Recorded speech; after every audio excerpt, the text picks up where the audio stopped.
The man before us is the new coach at the fist school, but he keeps striking the wooden boards beside him. At that moment, the reigning boxing king came over for training. He mocked him as a fool. Such training is utterly useless. He could cripple him with just one punch, but the man paid him no mind. Instead, he continued striking his wooden horse. Seeing no reaction from his opponent, the boxing king had no choice but to begin his own training. He was incredibly strong. Every punch hit flesh. Within a few rounds, he had the sparring partner lying helpless. Feeling unsatisfied, he approached the man once more. However, the boxing king was unaware of how formidable this dark-skinned man truly was. His name was Keese. Once the MMA World Mixed Martial Arts Champion, he had never lost a single match in 42 bouts. His strength was terrifyingly formidable. With a pair of iron fists, his opponent stood no chance. But due to the accidental passing of his parents, Keese was heartbroken. He lost the will to fight. Eventually, he chose to retire from the boxing world. One day, a friend unable to defeat him sought out Keese. He invited him to join his own club to help train his disciple. Because his disciple was to participate in a fighting tournament in Thailand. Their opponent was the madman known as the Lunatic. Fighters battling him were either dead or injured. To ensure nothing went wrong, the friend hoped Keese would make a comeback. After much deliberation, Keese took his baggage and arrived in this unfamiliar land. Upon reaching the fist school, he went to the back of the room and picked up 2 wooden boards, an abandoned car tire. He then found some bottles and ropes. Next, he filled several burlap bags with gravel. Afterward, he wrapped the bottles with tape and used the ropes to hang them for elbow strike training. Then, he secured the burlap bags to the wall to train his thrusts.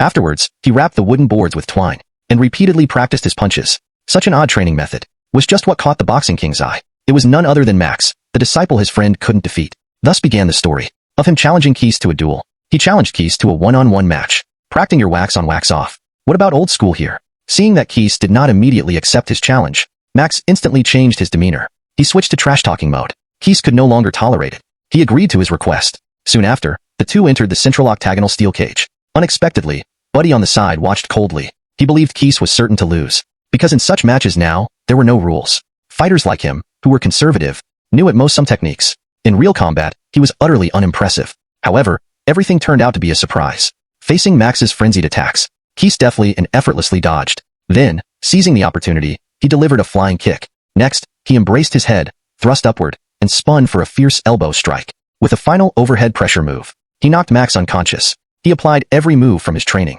into real combat.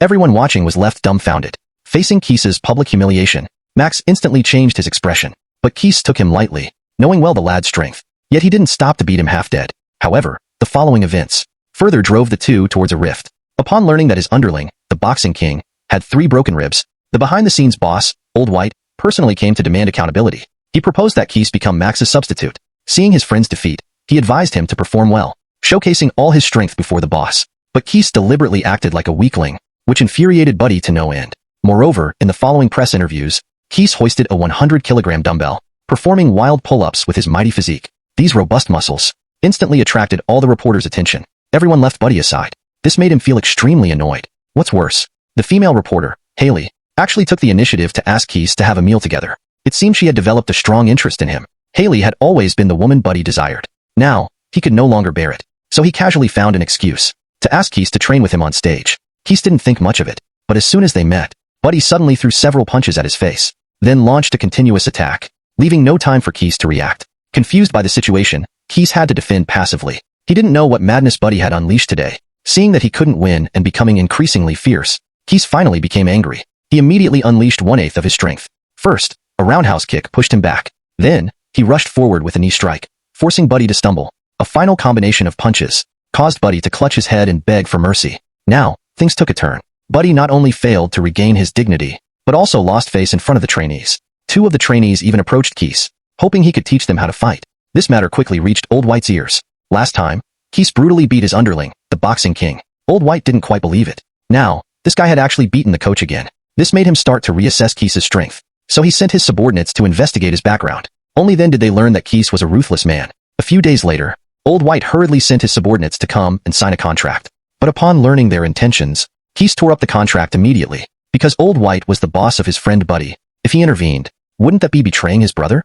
Upon learning of Keese's refusal, Old White became furious and ashamed. He spread a scandal of Keese, a man once full of vigor, fighting a group of policemen alone, aiming to tarnish his reputation. But when these rebellious youths saw the video, they were captivated by Keese's superb martial skills. They even idolized him. This caused Old White's plan to completely fail. Not long after, Keese, due to his previous heavy-handedness, took the initiative to ask Buddy out for a meal. Buddy also apologized to Keith in person for his petulance and recklessness.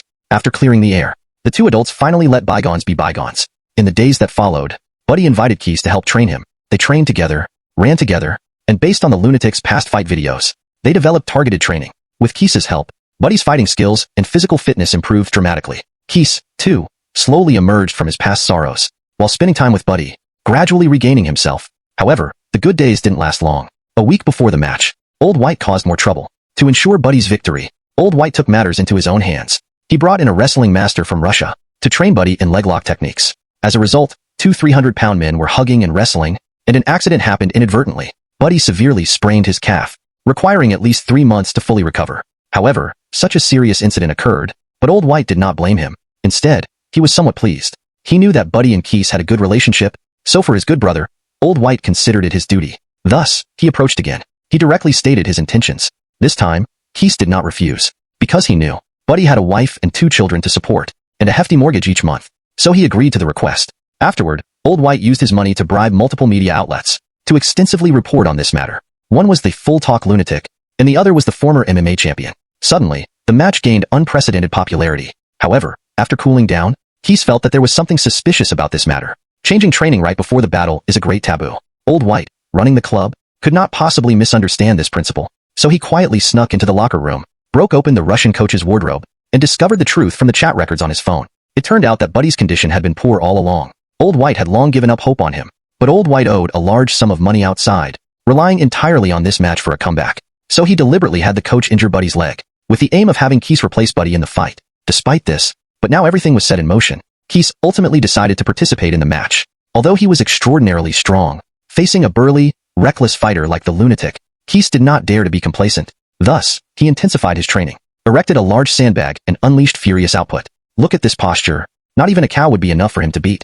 Soon, the day of the match arrived. To ensure a smooth victory, Keith suddenly had a flash of inspiration. He thought of a method, so he went straight to the lunatic and asked him a sharp question. Hey man, if you're so tough, why did it take you 2 punches to knock your wife out? This was clearly to cause trouble. Although the lunatic was tall and mighty, his intelligence was indeed not high. He was instantly angered by Keith. Before the match officially began, the two started fighting beneath the stage. Both sides exchanged punches and kicks. It was evident that the lunatic's martial prowess was not low. Haley was grabbed by him, and with one leg, he threw her to the ground. Then he grabbed her again and gave her a fierce throw. Taking advantage of the opportunity, the lunatic swung his fists and launched continuous attacks.